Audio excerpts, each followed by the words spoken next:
Hi കൂട്ടുകാരെ, എല്ലാവർക്കും നമസ്കാരം. ഇന്ന് നമുക്ക് നല്ല കുറുകിയ ചാറോട് കൂടിയിട്ടുള്ള നല്ലൊരു അയിലക്കറി തയ്യാറാക്കി നോക്കിയാലോ.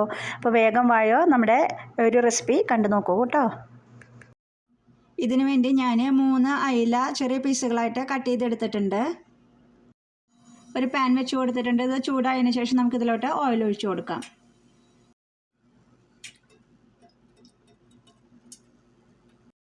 ഇനി ഇതിലോട്ട് 2 ചെറിയ സവാള നീളത്തിൽ കട്ട് ചെയ്തിട്ടുള്ളത് ചേർത്ത് കൊടുക്കാം.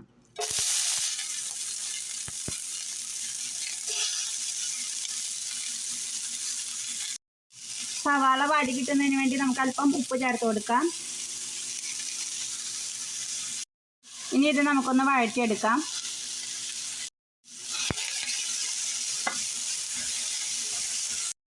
ഇതിലോട്ട് ചതച്ച് വെച്ചിരിക്കുന്ന ഇഞ്ചി, പച്ചമുളക്, വെളുത്തുള്ളി, കറിവേപ്പില ചേർത്ത് കൊടുക്കാം.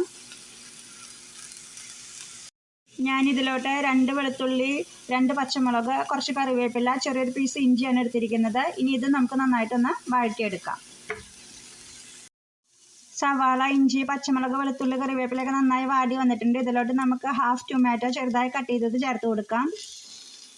ഇനി അതൊന്ന് നന്നായി വഴറ്റിയെടുക്കാം. ഇപ്പോൾ എല്ലാം നന്നായി വഴന്ന് കിട്ടിയിട്ടുണ്ട്. ഇനി നമ്മൾ ഇതിലോട്ട് ഇപ്പോൾ പൊടികളൊന്നും ചേർക്കുന്നില്ല. നമ്മളിത് മിക്സിയുടെ ജാറിലോട്ടിട്ട് നന്നായി ഒന്ന് അരച്ചെടുക്കാം. ഈ സെയിം പാൻ തന്നെ വെച്ച് കൊടുത്ത് നമുക്ക് ഇതിലോട്ട് അല്പം കൂടി ഓയിൽ ഒഴിച്ചു കൊടുക്കാം. ഇതിലോട്ട് 1/4 ടീസ്പൂൺ മഞ്ഞൾപ്പൊടി ചേർത്ത് കൊടുക്കാം. 2 ടീസ്പൂൺ മല്ലിപ്പൊടി ചേർത്ത് കൊടുക്കാം.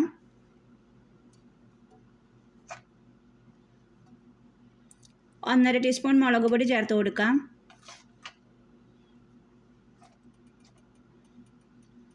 1 നുള്ള ഉലുവാപ്പൊടിയും കൂടി ചേർത്ത് കൊടുക്കാം. ഇനി ഈ പൊടികളെല്ലാം നമുക്ക് നന്നായി ഒന്ന് മൂപ്പിച്ചെടുക്കാം. ഇപ്പോൾ പൊടികളെല്ലാം മൂത്ത് വന്നിട്ടുണ്ട്. ഇതിലോട്ട് നമ്മൾ തയ്യാറാക്കി വെച്ചിരിക്കുന്ന അരപ്പ് ചേർത്ത് കൊടുക്കാം.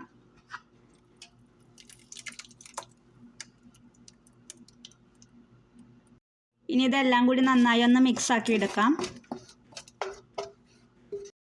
ഇനി ഈ കൂട്ട് നമുക്കൊരു മൺചട്ടിയിലോട്ട് ഒഴിച്ചു കൊടുക്കാം. ഇപ്പോൾ നമ്മൾ മൺചട്ടിയിലോട്ട് ഒഴിച്ചു കൊടുത്തിട്ടുണ്ട്. ഇനി മിക്സിയുടെ ജാറിലോട്ട് അല്പം വെള്ളം ഒഴിച്ചു കൊടുത്ത് നമുക്ക് അതും കൂടി ഇതിലോട്ട് ചേർത്ത് കൊടുക്കാം.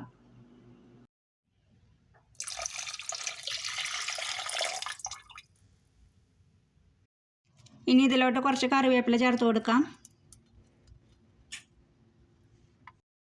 കഴുകിയെടുത്ത 3 കുടംപുളി ഇട്ട് കൊടുക്കാം. 2 പച്ചമുളക് കീറിയിട്ടതും കൂടി ചേർത്ത് കൊടുക്കാം.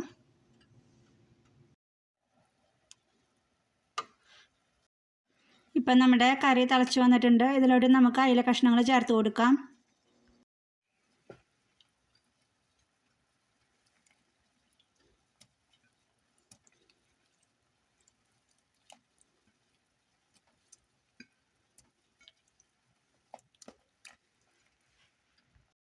ഇനി നമുക്കിതൊന്ന് വേവിച്ചെടുക്കാം. സവാള വഴറ്റുന്ന നേരത്തും അതുപോലെ തന്നെ മീൻ കഴുകി വൃത്തിയാക്കിയതിന് ശേഷം അതിലോട്ടും അല്പം ഞാൻ ഉപ്പ് ചേർത്ത് വെച്ചിട്ടുണ്ടായിരുന്നു. ഇനി പോരാകിയുള്ള ഉപ്പ് ഈ സമയത്ത് നമുക്ക് ചേർത്തിട്ട് കുറവുണ്ടെങ്കിൽ ചേർത്ത് കൊടുക്കാം കേട്ടോ. ഇപ്പം നമ്മുടെ അടിപൊളി ടേസ്റ്റുള്ളൊരു മീൻ കറി ഇവിടെ റെഡി ആയിട്ടുണ്ട്. ഇനി ഇതിങ്ങനെ ഇരുന്നിട്ട് ഒന്നുകൂടിയും വറ്റിക്കോളൂ കേട്ടോ. ഇനി ഇതിൻ്റെ മുകളിലോട്ട് നമുക്ക് അല്പം വെളിച്ചെണ്ണ ഒഴിച്ചു കൊടുക്കാം.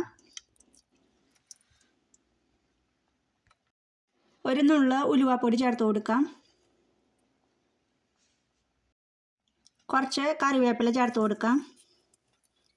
ഇത്രയേ ഉള്ളൂ. നല്ല ടേസ്റ്റുള്ള, വളരെ ഈസി ആയിട്ടുള്ള ഒരു അടിപൊളി മീൻ കറിയാണ്. അപ്പോൾ നിങ്ങളെല്ലാവരും ഇതൊന്ന് ട്രൈ ചെയ്ത് നോക്കില്ലേ. അപ്പോൾ നമുക്ക് അടുത്ത അടിപൊളിയായിട്ടുള്ള മറ്റൊരു വീഡിയോയിൽ വീണ്ടും കാണാം. അതുവരേക്കും നന്ദി, നമസ്കാരം.